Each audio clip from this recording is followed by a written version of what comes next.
कोई कहे महादेव के शिवलिंग का शीश कहां है, परीक्षा ना ली जाए।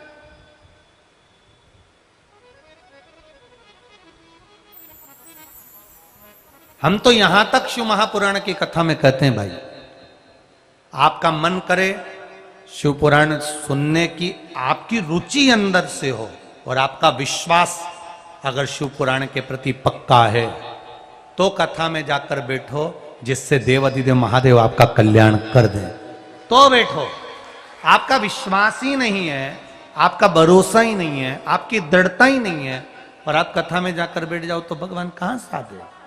मानो तो गंगा माहू, ना मानो तो बहता पानी। मानो तो गंडकी नदी में से जो कंकर निकल रहा है, गंडकी नदी में से जो शिला निकल रही है, मानो तो वो भगवान नारायण है, मानो तो भगवान विष्णु है, मानो तो शालिग्राम भगवान है, और नहीं मानो तो फिर तुम्हारी मर्जी। ये तो आपके ऊपर है। वो जैसे एक गुरुजी के पास में शालिग्राम भगवान थे, पूजन करते थे। अब गुरुजी को जाना पड़ा दूसरी जगह कोई काम से, तो गुरुजी ने अपने चेले से कह दिया, शालिग्राम जी की सेवा कर लेगा क्या तू? शालिग्राम जी का पूजन कर लेगा क्या तू? ये शिला है काली पाषाण की, तो इसकी सेवा कर लेगा क्या? कर लूंगा। अच्छे से सेवा करना, भगवान को तुलसी का दल चढ़ाना, स्नान कराना, पूजन कराना, चंदन लगाना, अच्छे से सेवा करना। जी गुरुजी। अब गुरुजी तो चले गए। आश्रम में था आम का पेड़, और आम के पेड़ पे लगे थे आम। अब चेले ने जो आम को देखा उसके मुंह में पानी आ गया। अब उसने सोचा आम तो लगा है पर पेड़ पे चढ़ना नहीं आता, पत्थर भी नहीं दिख रहा। एक ही रखे थे काले काले, शालिग्राम भगवान। उठा लाया, जो दिया, आम तो नीचे आ गया, शालिग्राम जी ऊपर रह गए। अब जब शालिग्राम जी ऊपर रह गए तो चेला बड़ा विचार करे, पेड़ हिलेगा, शालिग्राम जी आएंगे, पर आए नहीं। अब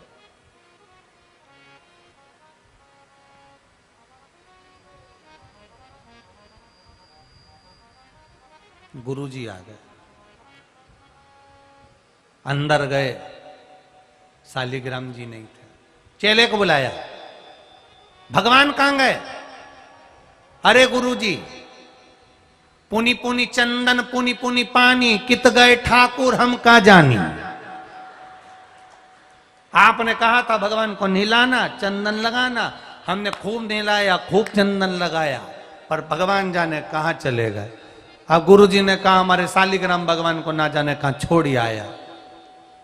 अब ये गुरुजी कुर्सी लगा के आम के पेड़ के नीचे बैठे थे, हवा तेज चल गई, शालिग्राम जी गुरुजी के सिर पे आए, शालिग्राम जी नीचे आए, गुरुजी ऊपर चले गए।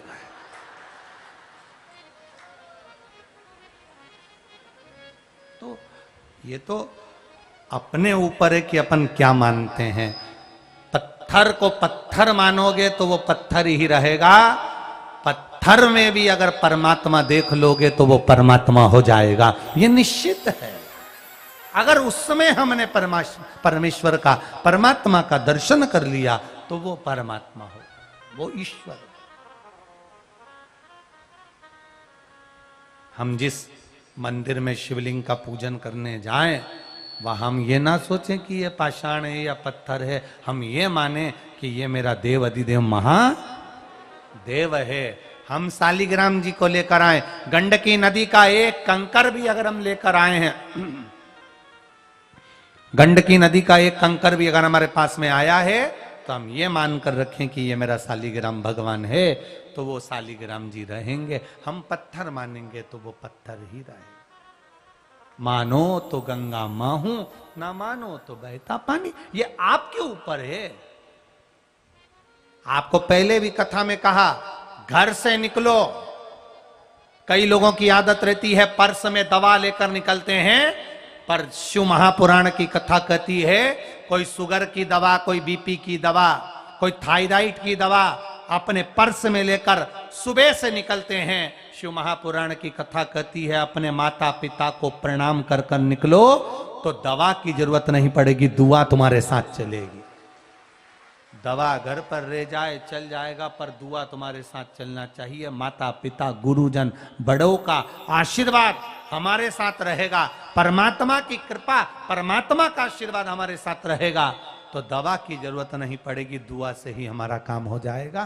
क्योंकि आखिरी में डॉक्टर भी कहते हैं अब भगवान से दुआ करो, अब हमने सब कर लिया, अब उसके हाथ में है। तो डॉक्टर बोले कि उनसे दुआ करो, उससे पहले शिव पुराण कहती है कि रोज माता पिता गुरु घर के बड़ों का आदर करो, सम्मान करो, प्रणाम करो, उनकी दुआ हमारे साथ रहे तो हमारा जीवन सार्थक होता चले।